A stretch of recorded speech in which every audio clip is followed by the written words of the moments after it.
man is back. Oh, okay, Jay, boys, got it again. Oh my gosh, the man got messed up. This is a 5 out of freaking 5. It is beat making time. Next week is E3 week. My album comes out next week. I have delivered. You know what I'm saying? That's true. You know what I'm saying? But oh, look at that! Oh my God! This is your boy. Alright, ladies and gentlemen of the YouTube citizens, y'all know who this is. This is your boy Inferno. Back at it with another Call of Duty. No. I mean, Kingdom Hearts 3 gameplay. Yeah. Am I missing Call of Duty? No. But, yeah. Let's move on. Alright, so today's topic was something that I wanted to do, I think, last week, but something else came up, gaming related. Actually, GameStop news came up, so I had to talk about that. But now that there's nothing in the news aside from the Pokemon conference that was announced, I'll talk about that in my other channel on a live stream this coming Sunday. And then there's going to be another conference, more about Pokemon Sword and Shields, rather. That'll be next week. So, and then of course E3 is coming soon too. So we're going to get the E3 stuff out of the way next week. So there you go with that in terms of predictions and things of that nature. But what today's video going to be about is the Magic Johnson situation. So basically, in case you don't know, Magic Johnson was the president of operations for the Los Angeles Lakers. I think this was his third year, if memory serves it correctly. Either his second year or his third year. I want to say his third year. I'm not 100% sure on that. So here's what happened. So this past year in July of 2018, I forgot, I think it was July 1st. July 1st at 9:01 Pacific Standard Time. So, no, I take that back. I'm going to say July 1st midnight, 12:01 actually, Eastern Standard Time to be exact. He was at the front door of LeBron James. The two of them talked, and LeBron James made the move to go out to the Western Conference for the first time and join the Los Angeles Lakers.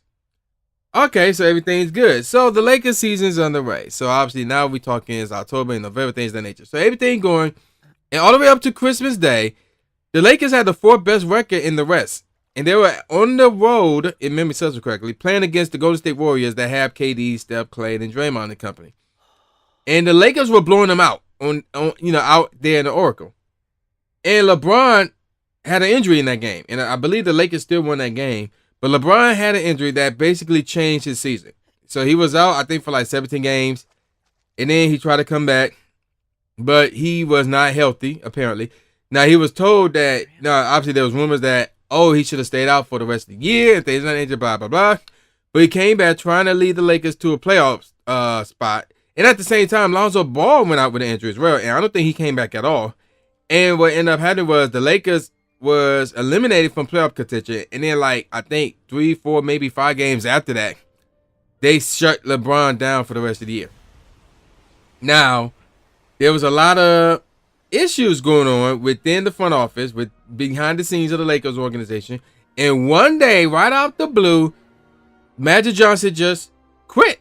He left the Lakers organization. He basically resigned as the team president of basketball operations. So what happened, I think this was last week's Monday. He showed up on ESPN's First Take. So we talking Stephen A. Smith, we talking Max and Molly. And he gave, he was answering questions from the three of them about what happened and things of that nature.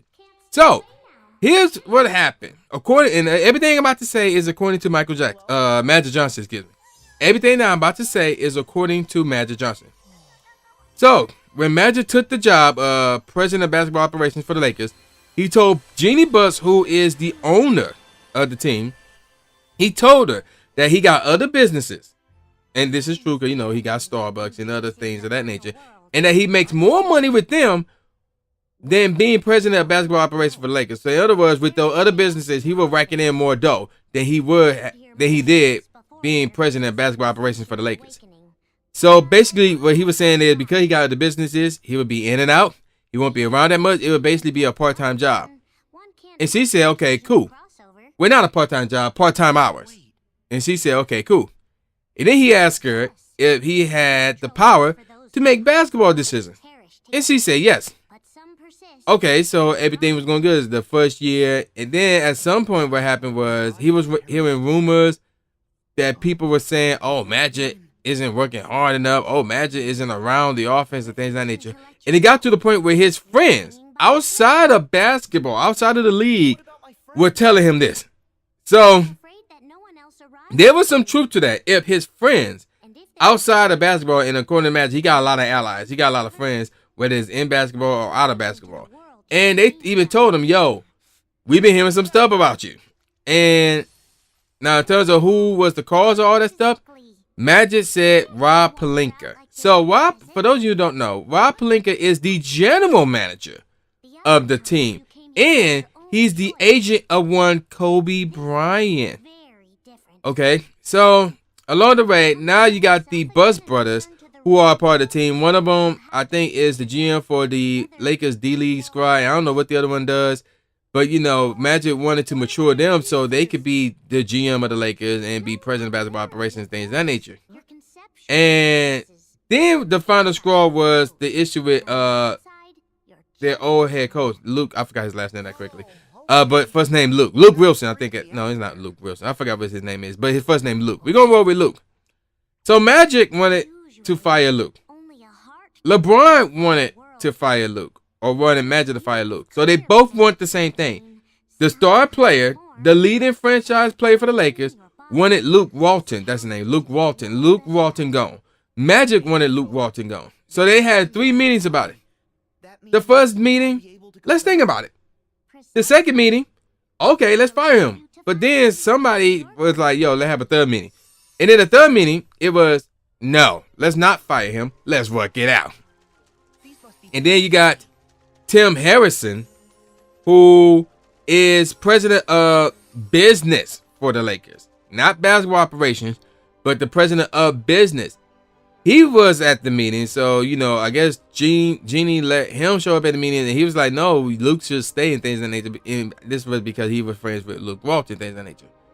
And basically, he also wanted to get Rob Pelinka ready for the president position in 3 years, like after this year. Because he said, Magic said in 3 years, he was going to be gone.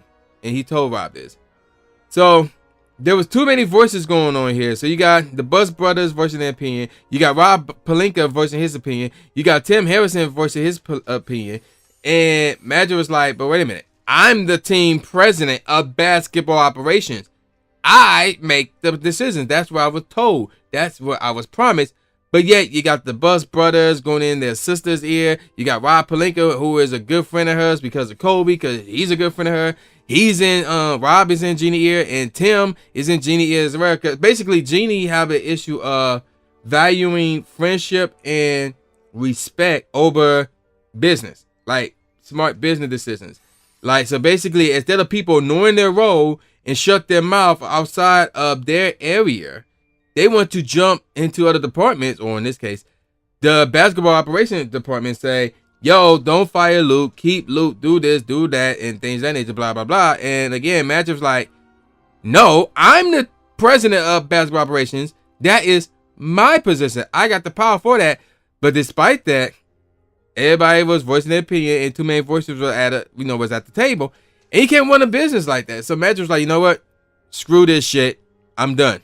Now, the main issue that, one of the main issues that a lot of people had was the fact that he didn't tell LeBron. Because remember what I said a few minutes ago. He was at LeBron's front door last year, July 1st, 12:01 Eastern Standard Time. 12:01 a.m. Eastern Standard Time. And they had a talk about him joining the Lakers. And he got him to the Lakers. And yet, when Magic left, he never called LeBron and said, yo, I'm out. And even LeBron mentioned this on his show, The Shop, which is on HBO. I have not seen an episode because I don't really mess with HBO like that. But LeBron was like, yo, he didn't even do the following to me. He didn't even call me up and say, yo, LeBron, kiss my ass, I'm out. I didn't even get that. So, there was no communication between LeBron and Magic in regards to Magic leaving the Lakers. And Magic, he owned it. But at the same time, he said he had no regrets. He had no regrets over anything that he done in his life, and he was just doing me. He was just doing him. He was just doing him. So even though he admitted that there was probably a better way to handle it, but at the same time, he was like, I'm owning up to it. I'm not denying it, but I'm not going to have any regrets about it either. You know, it was just him doing him. So, there you go. That's the whole story. So, basically, he was accusing Rob Pelinka of saying some stuff behind his back. And there were some emails, apparently, there were rumors of emails going out between Rob Pelinka and Jeanie Buss about Magic. And Magic didn't hear about it until the article broke about it. And he didn't see the emails. He didn't believe that the emails went out there. But if they were true, then that would validate his claim that Rob Pelinka was saying stuff behind his back. Now, of course, I think the next day, Rob was at the podium at a press conference where denying these claims and things of that nature and trying to make it look like, oh, man, me and Magic, we had a good relationship, blah, blah, blah. I can't believe he said these things.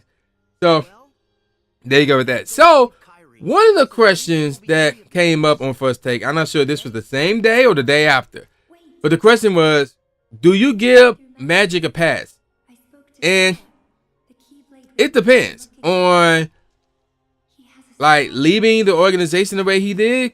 Yeah, I give him a pass because, again, like, he was upfront. Well, you know, I ain't gonna talk about that. That's another question in itself.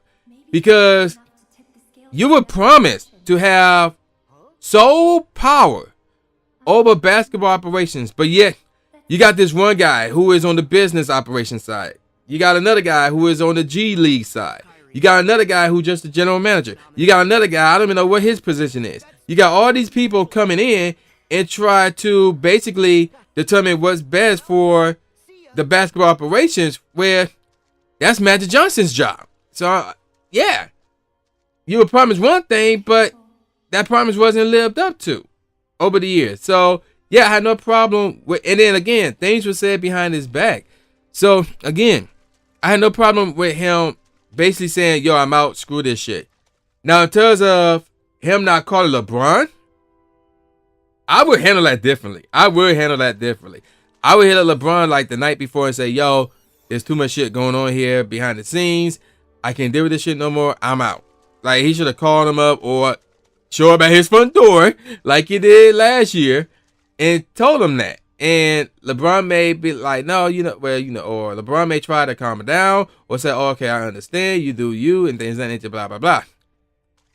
So, yeah, I can understand, why Magic did what he did, because he didn't want to hear that. Like, oh, man, don't leave, stay. We had a deal, or we had a plan, blah, blah, blah. He may not want to hear that and may not want to be pressure on staying. And I get that.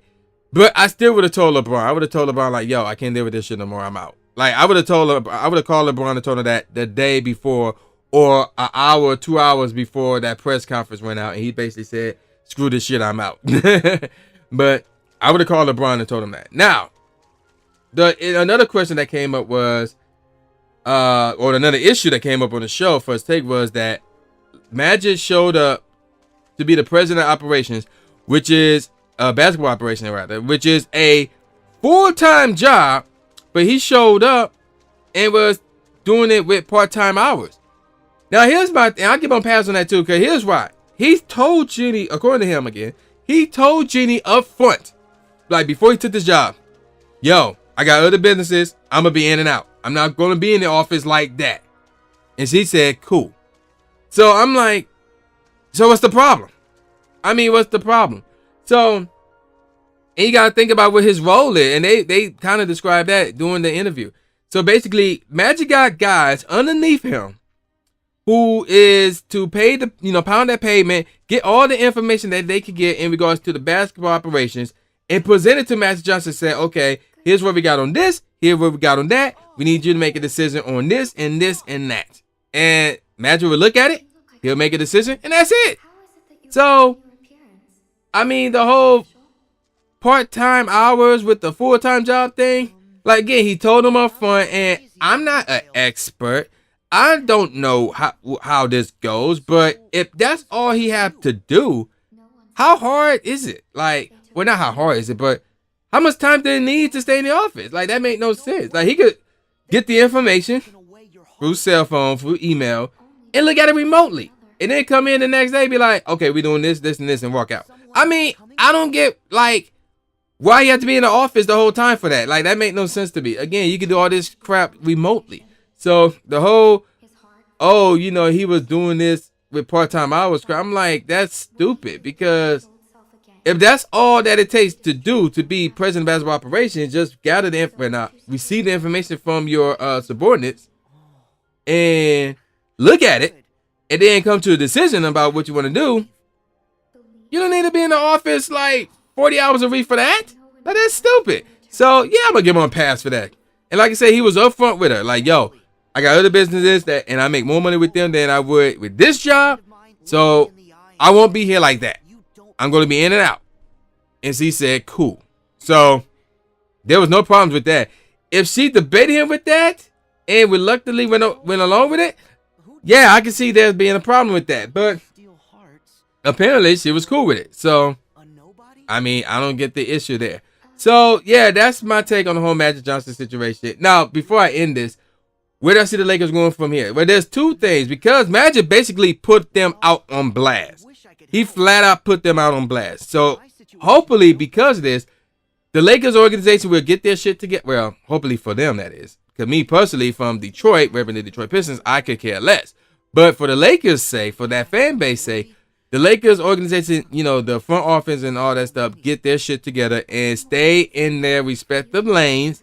And whoever takes over as the president of basketball operation, let him or her do their job, and don't try to interfere, or don't try to put in your 2 cents and none of that crap, or don't try to like take power from them and any of that crap. And hopefully they can stay in their lane, and things will get better to the point where superstars would really want to show up there. Because it's hard for them to show up there when LeBron did, because their mindset is, I want to beat LeBron, not join LeBron. So that's the mindset that they have. And if they see that the front office is like on the same page and things are clicking and things of that nature, yeah, they may want to join up with LeBron. But at the same time, because Magic basically put them out on blast and put their dirty laundry out there, now the superstars are like, why in the hell would I want to go to this situation? Fuck that. I'm not going to the Lakers. I rather go to the Los Angeles Clippers. I rather go to the New York Knicks. I rather go to the Brooklyn Nets, you know, and things of that nature. So it's either or, and I think it's the latter, because the fact that Magic put them out there, he inadvertently made it harder for the Lakers to get a superstar. Now, Anthony Davis, the word is that after this year, where his contract will truly expire, whether he's sticking with whether he remains in New Orleans Pelicans or he get traded, he gets to go to the Lakers. And basically we all know this, like, he really wanted to go to the Lakers. Now that may change after this next season, who knows? But he wants to go to the Lakers and play with LeBron. And if superstars see that, then one more can join up with them, and boom, championship contender right there. So yeah, that's gonna do it. So basically, in the long run, I don't like the Lakers' chances unless Anthony Davis wants to go and play with LeBron, no matter what. And then things will look up for the Lakers at that point. But in terms of this next season, I don't think they're gonna get a superstar. They better off getting a all-star caliber player like a Jimmy Butler or a Kemba Walker, somebody like that. If they can nail Kyrie, that's going to be very interesting, but I'm hearing otherwise. So yeah, now I'm about to call it a wrap. So with that said, y'all know who this is. This is your boy, the new Jay Gatsby, aka the new Stephen A. Smith, saying peace out, y'all, and I'll see y'all next time. Yeah.